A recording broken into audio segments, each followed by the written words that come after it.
اجلاس زیادہ بلائے گئے ہیں پچھلے سال کے مقابلے میں، اگر ہم صرف ایک پچھلے سال سے اس کا موازنہ کر لیں، اور کام جو ہے وہ کم ہوا ہے، آپ کو کیا وجہ اس کی دکھائی دیتی؟ کیوں سیریس نہیں لیا جا رہا ہے ان ساری چیزوں کو؟ بہت شکریہ آسمہ اقبال صاحب. ایک تو میں تصحیح چاہوں گا کہ ستون تین ہیں، چار نہیں.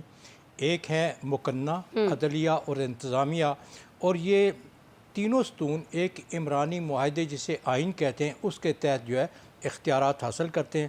یہ الگ بات ہے کہ تو ہم کہاں گئے، میڈیا کہاں گیا؟ وقت گزرنے کے ساتھ اب صحافیوں نے کہا ایک ستون ہم بھی ہیں، چوتھا ستون. اب چیمبر والے کہتے ہیں ایک ستون ہم بھی ہیں، لہٰذا فوج کے لوگ ریٹائرڈ کہتے ہیں کہ ہم بھی ایک ستون ہیں.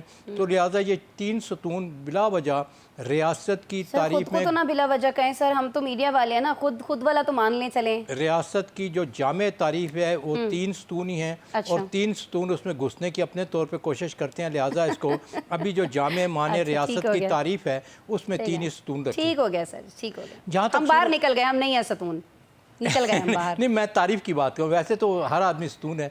میں یہ کہنا ہوں کہ بنیادی طور پہ یہ مقننہ، عدلیہ اور انتظامیہ تین ستون ہیں.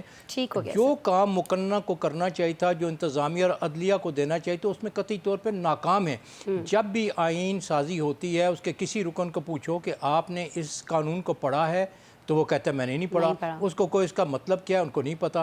پھر انہوں نے اس کا ایک حل نکالا کہ کمیٹیاں بنائی جائیں، جو بھی قانون پیش کیا جائے کمیٹیوں میں متعلقہ لوگ، کمیٹیوں میں بھی تعداد دیکھیں 10 افراد ہوتے ہیں، 3 آدمی موجود ہوتے ہیں، 4 کے کورم میں جو حکومتی ادارے کرتے ہیں بات کر لیتے ہیں، اس دوران وہ اپنے کام لے آتے ہیں. لہٰذا مقننہ اپنا جو فرض ہے وہ پورا نہیں کرتی، وہ کرنا چاہیے.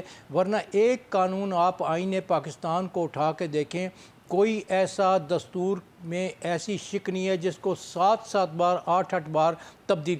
امریکہ کے دستور میں صرف 3 ترامیم ہوئی ہیں، ہمارے ہاں تو 150 سے 200 تو انہوں نے کی. 170-80 ترامیم جو ہے وہ ضیاء الحق صاحب نے کی تھی، پھر مشرف نے کی. ہم نے ایک مشین کھولی ہوئی ہے، اور یہ سارا نظریہ ضرورت کے تحت ہم کرتے رہتے ہیں. بالکل آپ نے صحیح اس کو پوائنٹ آؤٹ کیا ہے. اسپتال میں چلے جائیں تو کہا جاتا ہے کہ جی ڈاکٹر نہیں ہیں، نرسز نہیں ہیں، اتنے گھنٹے ہم ڈیوٹی کر رہے ہیں. اور ابھی باقی صاحبان جو بات کر رہے تھے وہ کہہ رہے ہیں جی کہ جاب اپرچونٹیز ہی نہیں ہیں، اس لیے لوگ باہر چلے جاتے ہیں. اصل معاملہ کیا ہے سر؟ دیکھیں 80 کی دہائی تک جتنے ڈاکٹر MBBS کرتے تھے ان پہ لازمی تھا کہ وہ 3 سال اور 4 سال آرمی کی نوکری کریں. پھر آرمی میڈیکل کالج جب بن گئے تو ان کا معیار بہتر ہو گیا. اب لوگ کوشش کرتے ہیں کہ آرمی میڈیکل کالج میں داخلہ ملے، وہ نہیں. دوسری بات یہ ہے کہ ایک وارڈ میں 3 نرسیں ایک ٹائم چاہیے ہوتی ہیں، ایک وارڈ میں 9 نرسیں چاہیے ہوتی ہیں، جبکہ 5 وارڈوں میں 1 یا 2 ڈاکٹر کافی ہوتے ہیں. نرسوں کی سب سے زیادہ ساری دنیا میں کمی ہے. ہمارے ہاں ڈاکٹرز کی بھی کمی ہے، لیکن ڈاکٹرز کو وہ سہولت اس طرح نہیں دی جاتی. وہ ہاؤس جاب کرتے ہیں، پرائیویٹ ہاسپٹل میں کرتے ہیں.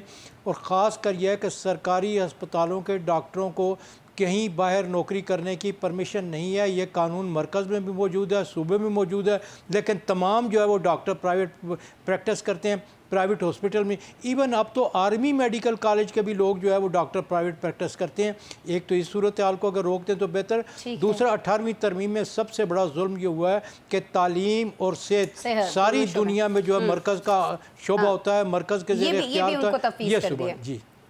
ودود صاحب آپ کا ذکر کیا نشاط صاحب نے اپنی گفتگو میں کہ آپ بتا سکتے ہیں کہ اس سے پہلے کہاں کہاں ایسے معاملات ہوتے رہے ہیں پاکستان کی سیاسی تاریخ میں. تو ہم بھی ضرور چاہیں گے کہ یہ پہلی دفعہ ظاہر ہے کیونکہ اب آپ سینئر ہیں، آپ نے بہت ساری چیزیں کور کی ہیں. ہم تو اپنی سارے چھوٹا سا مختصر سا جو کریئر ہے اس میں پہلی دفعہ دیکھ رہے ہیں کہ کسی ایک لیڈر کی اپنی بہنیں اور اس کی اپنی فیملی جو ہے اس کے ملنے پہ اتنی قدغنیں، پھر اس کورٹ چلے جائیں، پھر اس کورٹ چلے جائیں، اس کے باوجود ملاقاتیں نہ ہو رہی ہیں. اور پھر اسی لیڈر سے ملنے کے لیے رات کے وقت بھی دروازے کھلتے ہیں، سحری میں بھی کھلتے ہیں، ارلی مارننگ بھی کھل جاتے ہیں.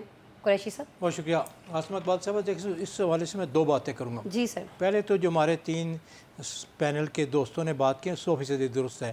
میں اس میں اتنی ترمیم کرنے چاہوں گا کہ 99% ورکر عمران خان کے ساتھ مخلص ہے، لیکن جو صاحب ایوان ہیں، سینٹ میں ہیں، صوبائی اسمبلی میں، ان میں 90% لوگ جو ہے وہ نہیں ہیں، کمپرومائز ہیں. وہ عمران خان کے ساتھ دل کے ساتھ نہیں ہیں. خربوزے سے خربوزہ رنگ پکڑتا ہے. وہ کہتے ہیں کہ فلاں مال بنا رہا ہے تو ہم بھی مال بنائیں، ہم کیوں جیل جائیں. تو ان کی گفتگو تینوں کی بالکل 100% ٹھیک ہے.